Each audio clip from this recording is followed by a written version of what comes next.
So we are starting off our Tuesday chats. I don't know what else I'm going to call this, with questions from you guys around human design. So every Tuesday, I am going to answer your question.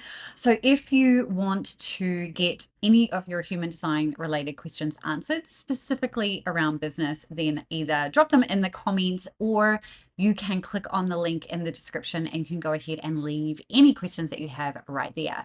But hey, if we haven't met, I'm Lise. I am a creative strategist and business coach, and I specialize in helping female entrepreneurs create daily sales without social media. And a big part of how I help them do that is by making sure that human design is part of the mix in terms of helping you do things in alignment.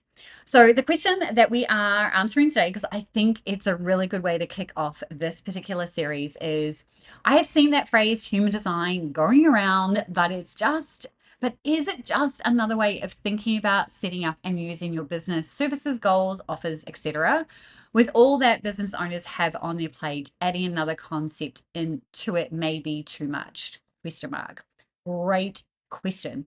So we're going to unpack a few different components here. And really, the biggest thing that I want you to be aware of, particularly if you are in the starting phase of your business, then I would probably say human design might not be the thing that you want to start incorporating into the mix. But first, let's talk about, is this just another way of thinking about setting up and using business services, goals, offers, etc.? No. At its core, human design is a personality test, right? It's a personality profiling tool. What it does do is allow you to do things aligned. So, to focus on doing the things that are easy and fun for you, to not just blindly follow what other people are doing in business. So, it will help you decide the types of offers to create, it will help you decide how to market your business, it will help you decide how to show up, all of those things.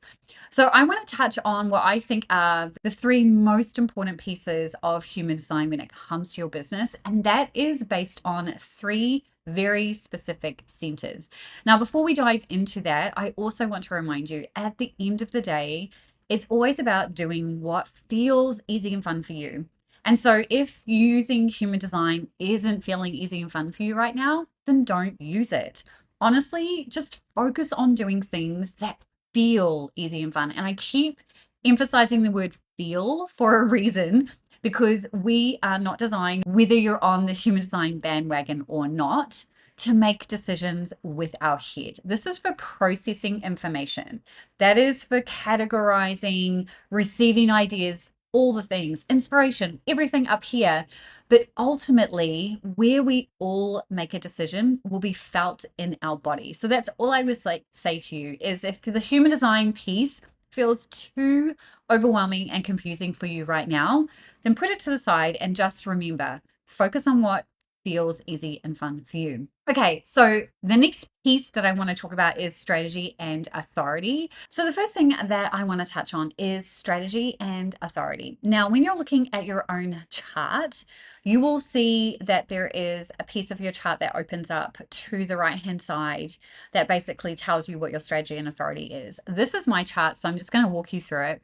So I am a manifesting generator with sacral authority. Now, I know that and I can determine that because one, I have a defined throat, and two, I have a defined sacral, and three, they're connected all the way through. So when you look at your own, you want to pay attention to what your strategy is and what your authority is, because those two components are really going to be the thing that you lean on the most when it comes to creating offers and marketing your business. For me, as a manifesting generator, my strategy is to respond and inform, which means I'm not designed to act on any ideas without first ensuring that I'm responding to something external. So it's really important that for me, I always do that kind of gut check of, is this something that I'm responding to externally? And it actually makes a life a lot easier if I just remember I'm responding to things externally from me. So, whilst I have plenty of ideas, I have an open head center, you can see here, it doesn't mean that every single idea that I have is for me, which is why I'm a creative strategist. Strategy is one of my strengths, and it's what I help a lot of my people do inside the Grow Nurture Sell Collective, is that I can strategically see the path forward for someone. And that is mainly because of all the components in my chart. But bringing us back to what we're trying to figure out here is, for yourself, you want to determine what your strategy is and specifically how that allows you to operate in your business. And then your authority is what determines what you've got energy for, what you're ready to commit to. So if you don't have a business version of your chart, then you can go and check that out right now, hustleandgroove.com/chart. And that will give you a business perspective on how your strategy and authority impact your business. So now that we've just touched on that a little bit, now I want to talk about how human design really can impact your business based on what I call the 3 business centers. As it happens, I've actually written a 5-book series called Cultivate Your Business. The first book in the series is called Cultivate You, and I will link to all of those in the description. But basically, in this book, I walk you through kind of the foundational pieces of human design and business, like what it really looks like for you individually based on your type, strategy, and authority. But what I really wanted to talk about here, and in response to the question, is, how does human design help? What does that even look like? Really, for me, I have, in working with over 500 people now over the last few years, since I've been using human design for myself, these are the 3 core business centers that really impact our businesses, whether we have them defined or not. And I just want to touch on what those are right now. Now, obviously, there are 9 centers in our chart, but there are 3 that really do speak to all these different components. So, business center number 1 is the throat center. So, as I say here, it is the center for communication. So, regardless of whether you have it defined or not, how you speak to your audience is determined by this center. So if it's defined, then it means that you are going to have a really strong voice and you want to develop that voice. You want it to be authentically you, like you want to be talking to your audience and you want to have passion, all of those things.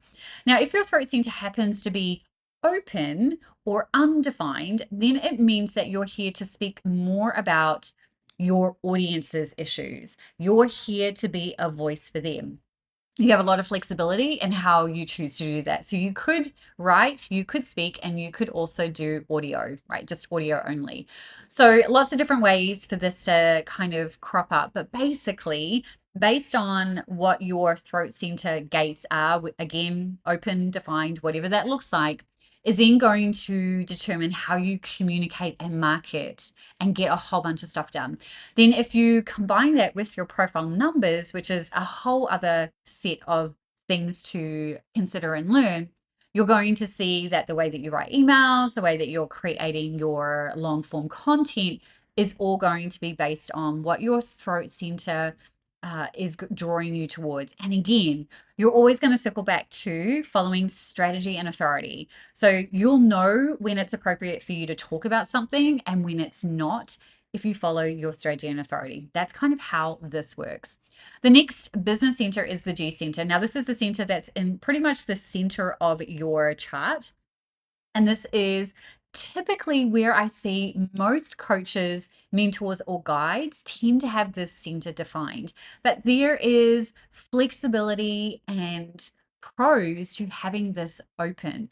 If you have an open G center, then you're going to be someone who is very much go with the flow.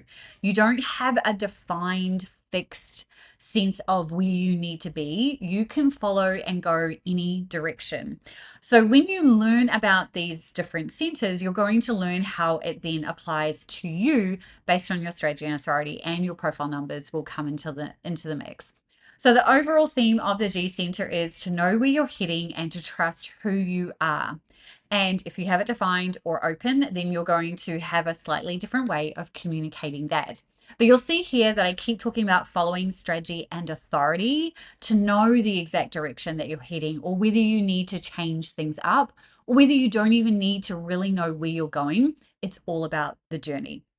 And then thirdly, the last one is the sacral center. Now, there will be a good solid 30% of you who don't have this defined. It will be open for you, but that doesn't mean that it's not accessible to you. It means that this is the center for creativity, and the way that you bring things to life will be very different to the way that someone who has this defined brings things to life. But that's exactly what the sacral center is all about. It is a life force workforce. So it is the largest center in our chart. Actually, it's the second largest. The throat center is the center where all roads lead to.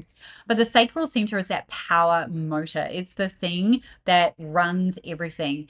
And based on your strategy and authority, will determine how you bring and create things in your business. So when you combine these three centers, then you can see exactly how they impact your business, the way that you communicate, the way that you create, and the way that you market is based on these three centers and the gates and channels that you may or may not have access to. So I encourage you to dive deep into your own chart to learn more about what that looks like. And as I said, if you haven't got your chart with a business kind of flavor, then I encourage you to go and check that out. Now, if you want to learn more about you specifically, you will find that there are type specific videos for you on this channel. All you have to do is go to the channel and you will find your ones there. I'm creating playlists for you as well, so go and check those out. I can't wait to talk to you next week where I unpack another question. So again, if you've got any questions at all, don't hesitate to drop them below, and I will see you in the next video.